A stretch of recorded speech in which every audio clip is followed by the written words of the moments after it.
Yes, it's true. I did leave off telling you that I was going to tell you something. I told you that I was going to tell you something. I don't think I told you that I told you I was going to tell you something. I think I simply told you I was going to tell you something. Yes, of course I remember what it was. Yeah, I know it was a while ago, but what was it again? Oh, yeah, I had a revelation about why Ezekiel only gives one chapter of the description of the cherubim and why Revelation has 22 chapters on a backstage look at celestial beings and activity. That's right. Hi, everybody. This is Martin Zunder. Welcome back to the Revelation series. I love these backstage looks at the celestial world because that's the world that we're coming into. And Ezekiel gives us an amazing description in chapter 1 of the cherubim, the celestial beings at the throne of God. But it's only one chapter, and you want to read more. It's outlandish description, unbelievable what these beings look like. But in Revelation, we have 22 chapters. By the time John is called up to heaven, and we have 22 chapters of behind the scenes. And the reason is because we're at the crisis of the eons. And I keep telling you this. I'm going to remind you of this as we introduce the seven-sealed scroll. That's the topic du jour. But we are at a crisis period, folks, and not only in world history, but in Aeonian history. Not only are we moving from Eon 3, the present wicked eon, as Paul calls it in Galatians 1:4, we're moving from that eon into the millennial eon, but we're also moving from 3 evil eons into the 2 good eons. So this time period in history is so epic that this huge backstage scene is unveiled, also known as the unveiling of Jesus Christ. And John is shown a vision of what's going on at the throne. And we've been introducing that to you. I've been introducing you to the players at this throne. We have God himself, the throne of God. We have the Lambkin. We have the 4 animals, and we have the 24 elders. And why are they all here? Because of this. There is a scroll that is about to be opened.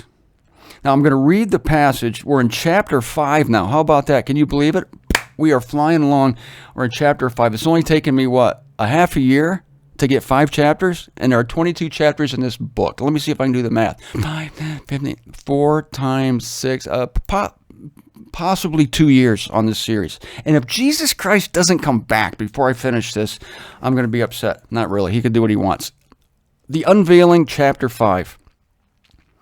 And I perceived on the right hand of him who was sitting on the throne a scroll.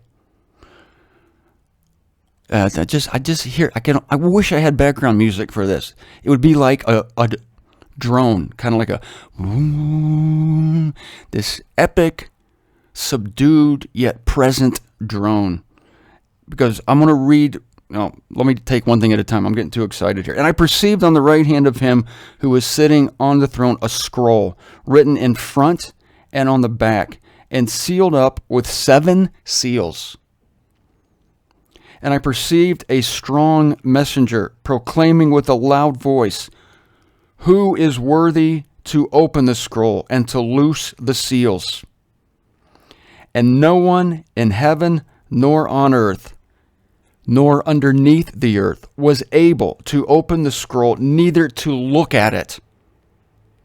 Is this an epic scroll or what? Nobody was even able to look at it. And I lamented, John speaking, I lamented that no one was found worthy to open the scroll, neither to look at it. And one of the elders is saying to me, at that point, I would get like major chills going down my back, that one of these elders turns and looks at me. One of these ancient ones. One of these rulers of the universe turns and looks at me and begins to speak. I would have gone, take it slow, elder number 7. I don't know which elder that was. I think it was elder number 7. That's just me. Don't quote me. Take it easy, elder number 7. Don't speak too loud. I think the elders were toned down just to suit John. Poor John. You know, if he had seen I think these beings were the volume was down and the the brightness and the contrast.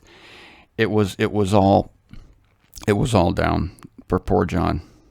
One of the elders is saying to me, "Do not be lamenting." I said, "Okay, lamenting's over. I'm done. I promise. I won't lament.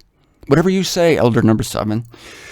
Do not be lamenting. Lo, he conquers, the Lion out of Judah's tribe, the Root of David. He is worthy to open the scroll and to loose its 7 seals." Epicness. Do you want epicness? Here's epicness. I cannot improve upon what I'm about to read to you. If I could, I would. And sometimes I can, but I won't because I can't. Did you get all that? There's going to be a quiz after the show. Is it that he couldn't and he would, or did no? This is Enoch at the beginning of his chapter titled The 7-Sealed Scroll. I cannot improve on this epicness. Listen to this. We are now about to behold the most momentous act in human history.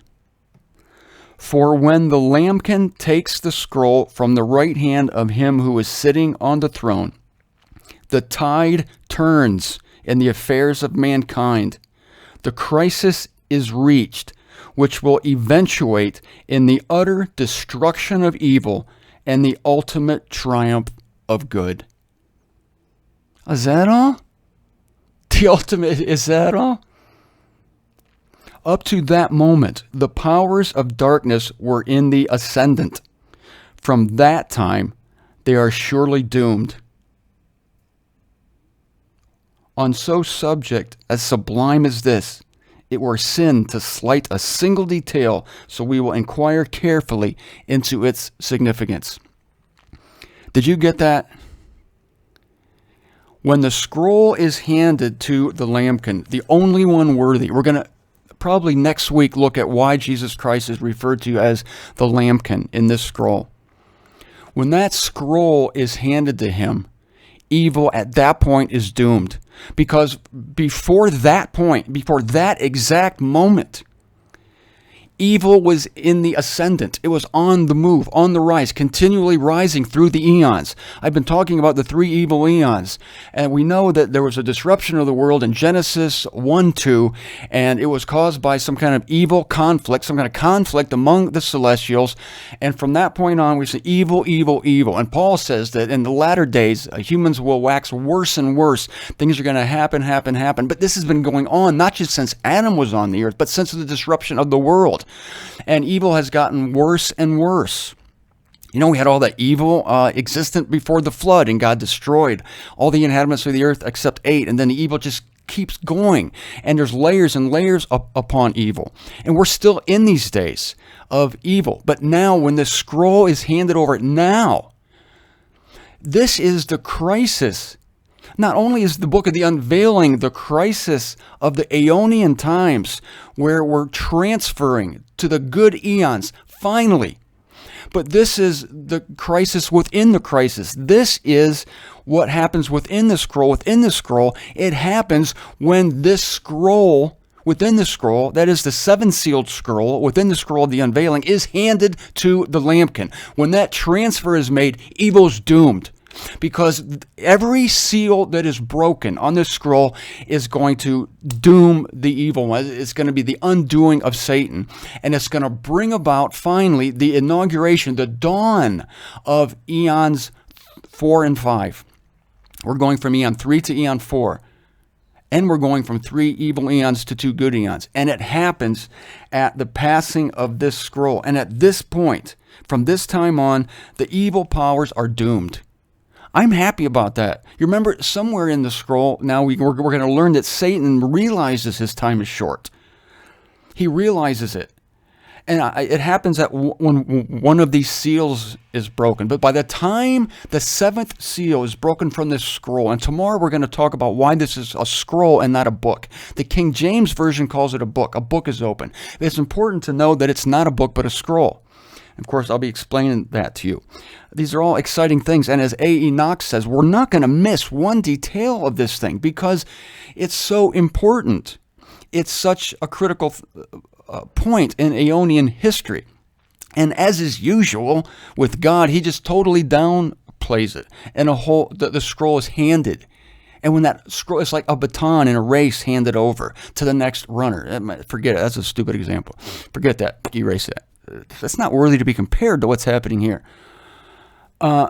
He's the only one worthy. And when this happens, the universe is going to give a shout. Remember, Job talked about that the heavenly creation gave up a shout when the earth was created. And God is sort of teasing Job there. Job thinks he's all that. He's doing many righteous things. And he's a good man, and he's offering sacrifices for his sons and for his kids who maybe didn't offer sacrifices. And God says, where were you when I founded the foundations of earth, and the sons of God shouted for joy? Why did they shout for joy? Because a decision had been reached that a stage was going to be created for the interplay, for the great crisis of good against evil, and it happened at the cross of Christ. Now another stage has been set, and one of our people, an earthling, has been invited to heaven to watch it happen, to watch the transfer of power. In the United States, we have, and in most peaceful countries, most first world countries, we have a smooth transition of power, right? There's not a bloody coup like in some nations. So here we're seeing a transference of power, the powers of evil to the powers of good. And it's hard for us to imagine this because we're so used to crap. We're so used to things going wrong. We're so used to evil being on the ascendant. We're so used to things not working out. We're so used to death and sin that it's so hard for us to think that this is going to pass away, that someday it's not going to be like this. And there are going to be people born in eon number 4. And you're going to... people who have made the transference from eon 3 to 4, they're going to be like the elders who are going to be sought after, like, tell us, what was it like during eon 3 when there was all this evil? And they won't know about it. And not only that, but some people are going to be born, I believe, in eon 5 who have never even known of eon 3. And it's going to be way in the dark, and they're going to, the dark way back in history. And some beings are going to not be even aware that there was such a thing as, what? There was evil and people died? Tell us, what was that like? Oh man, it was a lot of fun. You should have been there. But the reason we're going to have all this glory is because we've been through the crap. And you know what I always say? It's not me, it's in Philippians. The lower you go, the higher you go. So these poor people born in eon 5, I call them poor people, even though you envy them in a way because they're going to be born into a beautiful world. And people born into eon 4, the kingdom, are going to be born into a wonderful place. And you're going to wonder what in the world would that be like to not have been, to not have been in this time that we are now. So, I envy him in a way, but in a way not, because we've been through this traumatic experience of eon 3. We are going to be glorified beyond the glories of anyone born in eon 4 or eon 5. And again, the principle is the lowest become the highest. And the perfect example of that is our Savior, Jesus Christ, who, being at the right hand of God, deemed it not pillaging to be equal with God, yet he lowered himself, taking the form of a human, and suffered the most humiliating death imaginable, the death of the cross. Because of that, God elevates him. Well, because of what we're going through now, God is going to elevate us. And I, for one, hope it happens soon.